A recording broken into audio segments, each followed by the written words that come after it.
First of all, let me tell you, I'm very grateful to be with you today. I'm so proud that I've been endorsed by the U.S. Chamber of Commerce. This is a great chamber here in Marietta. You guys do a great job.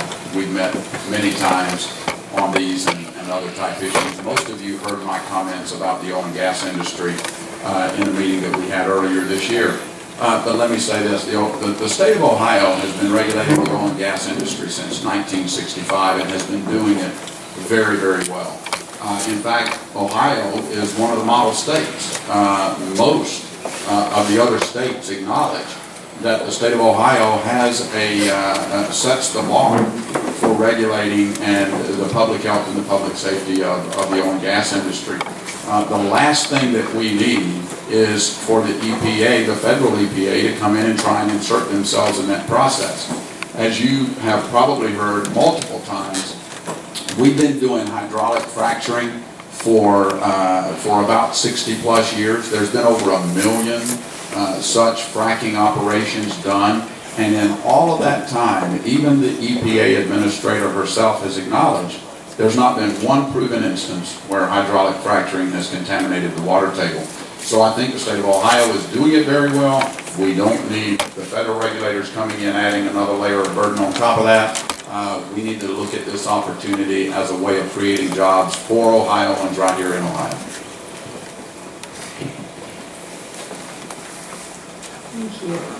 What is your position on the Affordable Care Act, also known as Obamacare? Should it be repealed and replaced? Should it stand in its current form? Or should any portion of it be retained? The Supreme Court acknowledged what we've been saying and what I've been saying for almost 2 years. The Affordable Care Act is one of the largest tax increases on the American people in American history. It cut $716 billion out of Medicare. That's going to put seniors, all seniors here along the Ohio River, at a severe disadvantage of seeing reductions in their Medicare benefits to the tune of about $1.8 billion just right here along the river.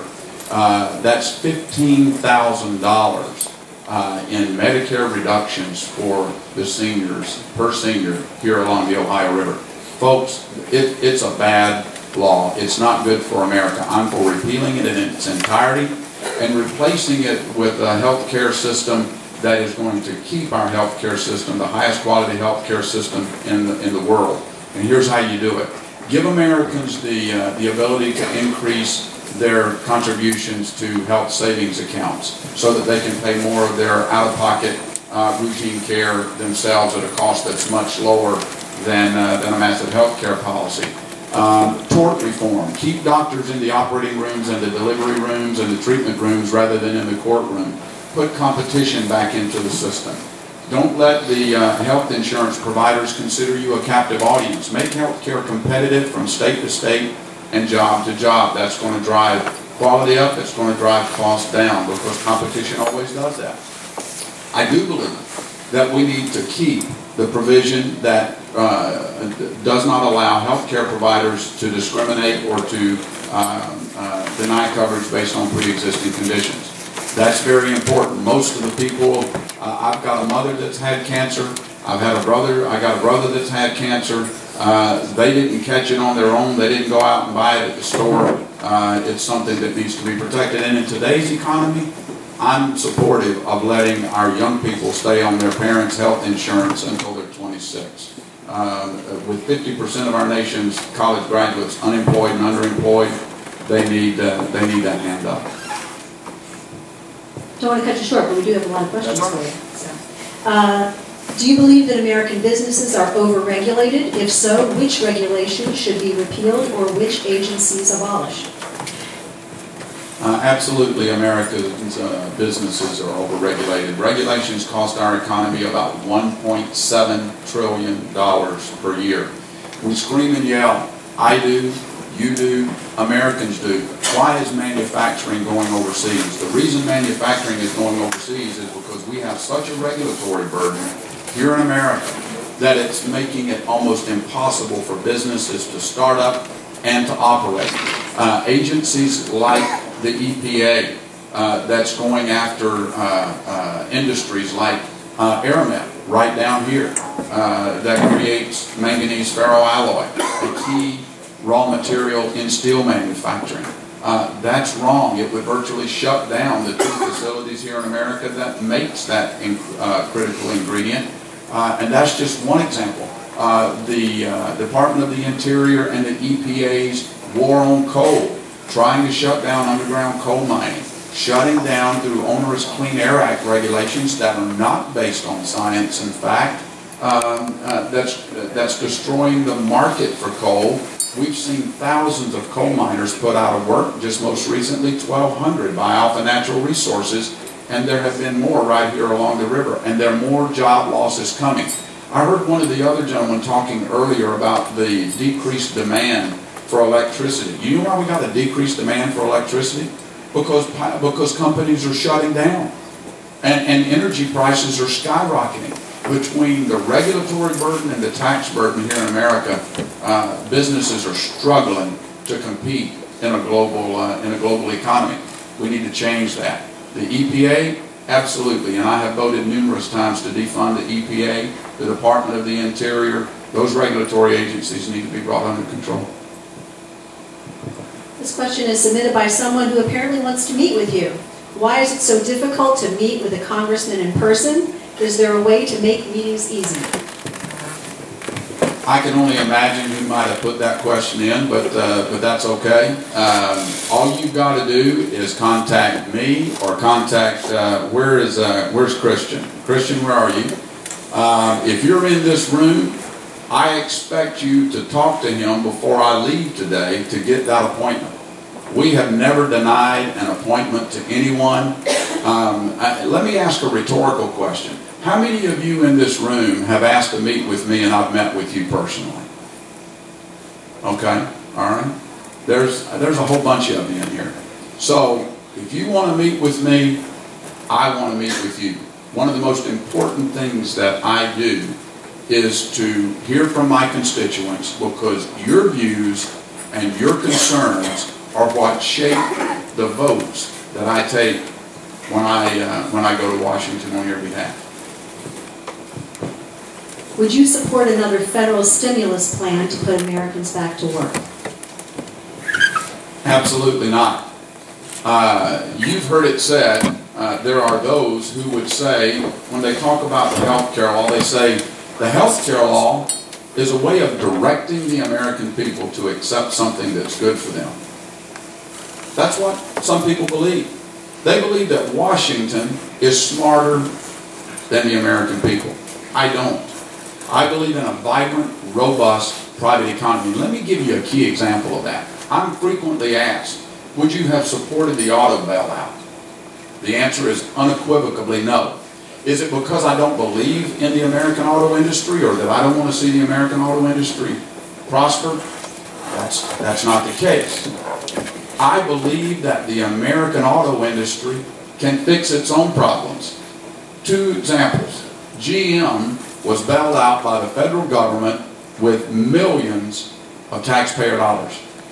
Do you know what GM wants us to do today? GM wants to buy back that stock at a fraction of what the American people paid for it and take a huge loss. Coming out of the taxpayers' pockets.